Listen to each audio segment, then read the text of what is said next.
네, 첫 번째 인터뷰입니다. 예고해 드린 대로 민주당 내 쇄신 그리고 지방선거를 앞둔 여러 가지 변화를 놓고서 말들이 뜨겁습니다. 송영길 전 더불어민주당 대표의 서울시장 출마를 놓고 의견이 엇갈리고 다양한 비판이 공개적으로도 나오고 있습니다. 그렇게 공개적으로 비판한 분 중에 이분 관심을 모으고 있죠. 더불어민주당 김민석 의원 전화로 연결합니다. 의원님 안녕하십니까? 네, 안녕하세요. 네. 자, 기자회견도 하셨고 또 오늘 아침 여러 매체들을 통해 인터뷰도 하셨습니다.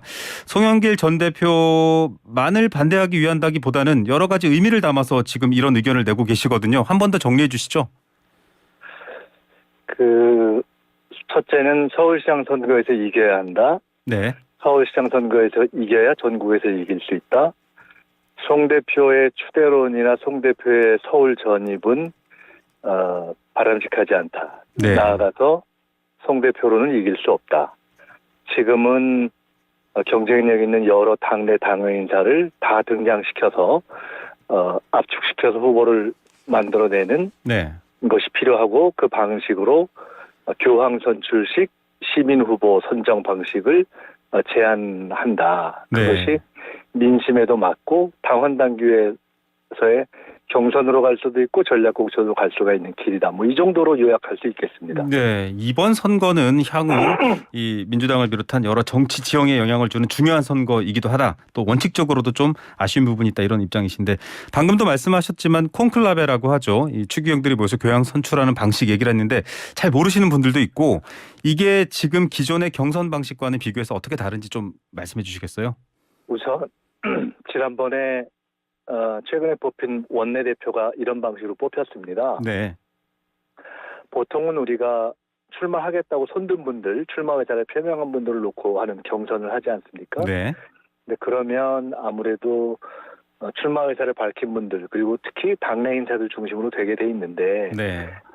저희가 지난번 원내대표를 콘클라베 방식으로 한 이유는 본인이 원하건 원하지 않건 최고의 후보를 뽑자 이제 이렇게 됐던 것이죠. 네. 그래서 지금도 본인이 서울시장에 생각이 있건 없건 여건이 네. 되건 안 되건 당내에서 최고의 경쟁력을 갖춘 부분을 찾고 네. 나아가서 현재로서는 아직 본인이 마음을 못 정하고 있더라도 네. 시민의 눈으로 볼 때 저분이면 괜찮겠다 싶은 그런 당외 인사도 네. 뽑을 수 있도록 하자는 것이 콘클라베 방식의 취지고요. 네. 그래서 이것은 실제로는 여론조사도 뭐 여러 일반 여론조사 FGI 등등이 복합될 수 있고 네.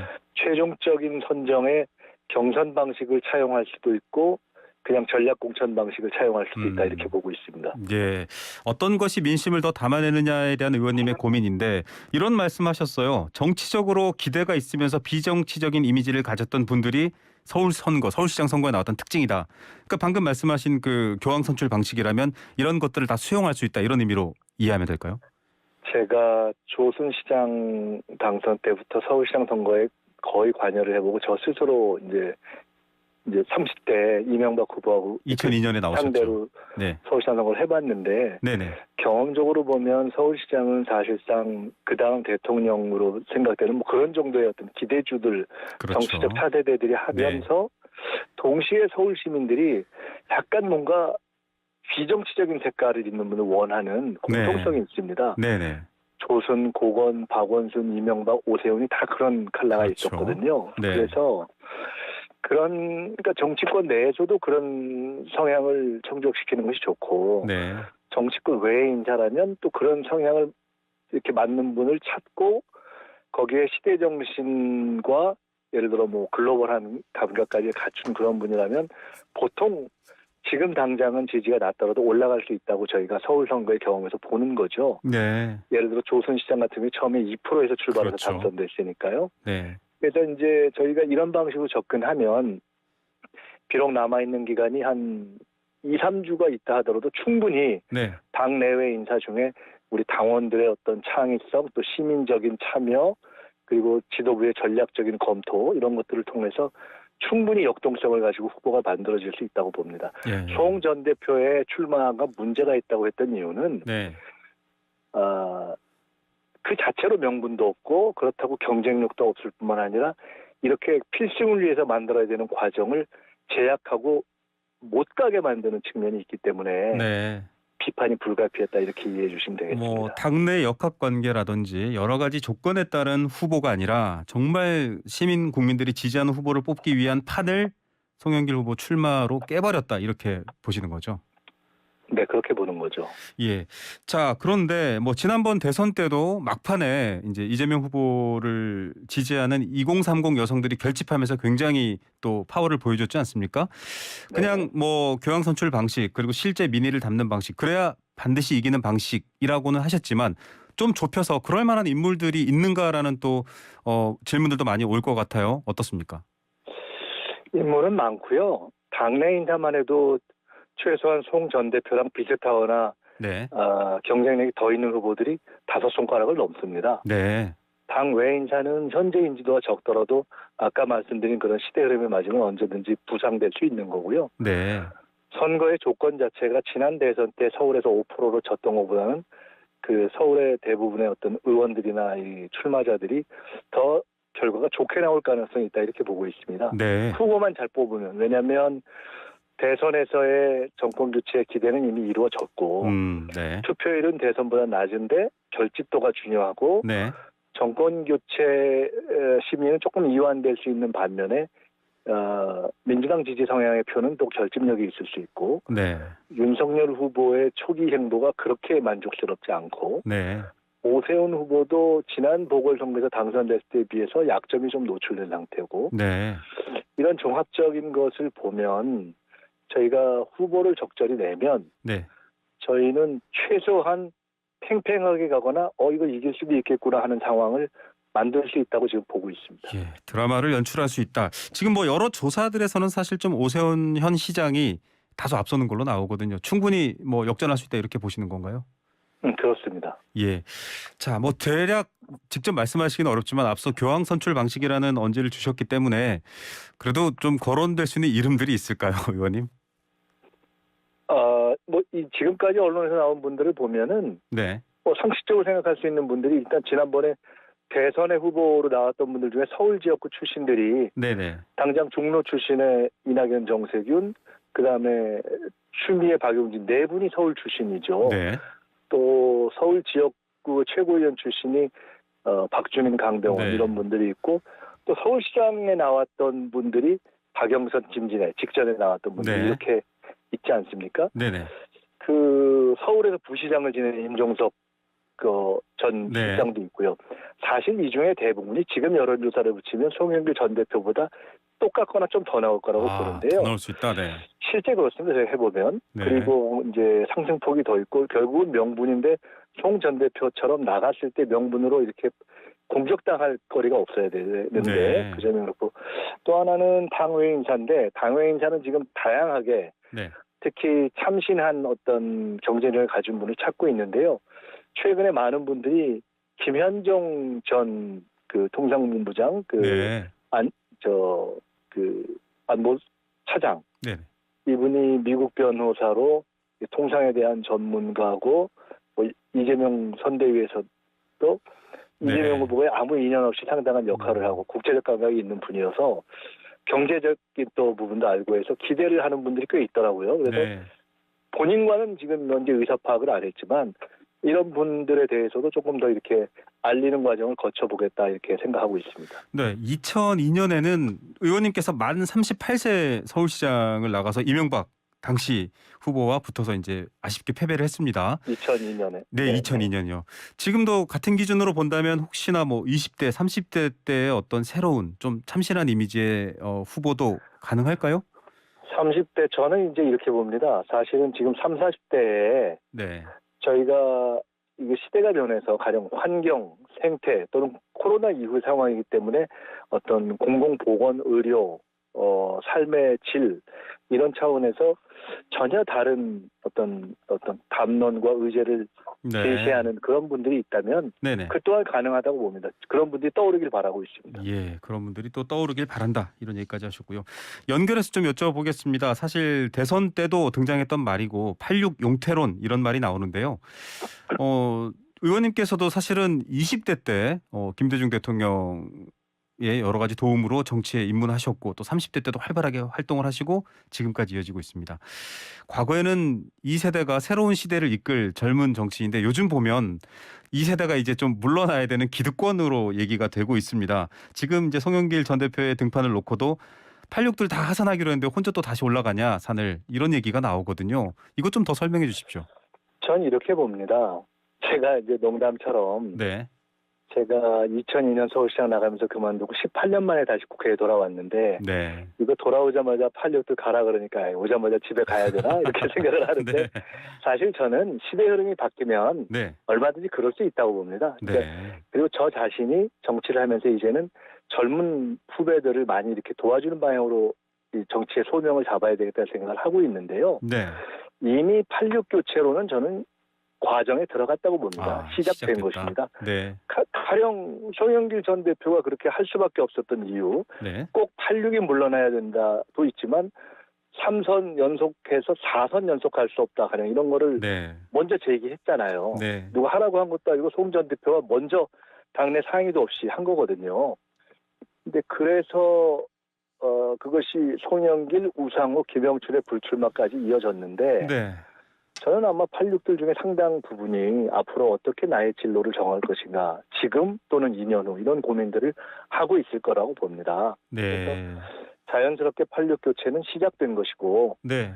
그것은 그중에서도 계속 어떤 우리 사회의 의미를 가지고 정치를 할 분들이 있을 것이고요. 네네. 또 어떤 경우에는 시대 흐름에서 이제 할 일을 다 했다면 이렇게 내려놓는 분들도 있겠죠. 그러나 큰 틀에서 보면 저는 그런 자연스러운 교체는 이미 시작되었다 이렇게 보고요. 네. 그런 깃발을 먼저 든 사람이 네네.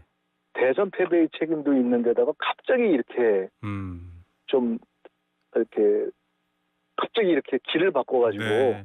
아까 제가 이제 왜 남보고 하산하라고 이렇게 등산하냐 이런 거는 하산하라고 한 것에 대해서 섭섭하다가 아니라 네. 이런 전체적인 메시지를 네. 국민과 당에 혼란스럽게 주는 것은 바람직하지 않다 이렇게 말씀드린 거죠. 예, 사실 지금 국민의힘 당대표가 젊은 분이시잖아요. 이 국민의힘 쪽에서 먼저 그런 어떤 젊은 변화를 좀 흥행을 일으켰고 민주당에서도 이제 필요한데 다시 또 선거 대선 이후에는 국민의힘 쪽에서 또 올드보이들의 귀환이라고 해야 될까요? 뭐 김한길, 김병준, 박주선 이런 분들, 이정현 이런 분들이 등장하고 있어요. 비록 또 같은 당은 아니지만 이런 현상을 바라볼 때는 또 감회가 다르실 것 같아요. 글쎄요, 저는 정치는 기본적으로 인위적인 세대 교체는 바람직하지 않다고 봅니다. 네. 제가 젊었을 때도 저는 세대 교체를 주장하지는 않았습니다. 왜냐하면 네. 정치는 기본적으로 노장청의 통합이라고 보고 네. 또 교체는 실력으로 되는 것이기 때문에 네. 나가라 해서 되는 것이 아니라 대안이 되는 실력 있는 세대가 등장하면서 되는 거라고 봅니다. 세대나 개인이. 네. 그래서 그 부분은 저는 오히려 개인이든 어떤 집단이든 젊은 층들이 치고 올라와 주길 바라고요. 그래서 제가 이번 과정에서 일부 당내 젊은 분들 가운데 네. 오히려 86들한테 나가라고 해야 바람직하지 왜 그걸 오히려 송 대표한테 뭐 서울로 오라 이런 얘기를 한 네. 경우를 보고 저는 솔직히 좀 실망했습니다. 네. 그리고 조금 다른 말씀인데 아까 이준석 전 대표 네네. 말씀을 하셨는데요. 제가 공개적인 자리에서도 이준석 전 대표에 대해서 기대나 칭찬을 이렇게 표시한 경우가 최근까지 있었습니다. 그런데 오늘 어떤 기사를 보니까 그 소영길 전 대표가 뭐 대선에도 기여했고 크게 책임질 바가 없다 이런 말씀을 이준석 대표가 한 걸 봤어요. 네네네.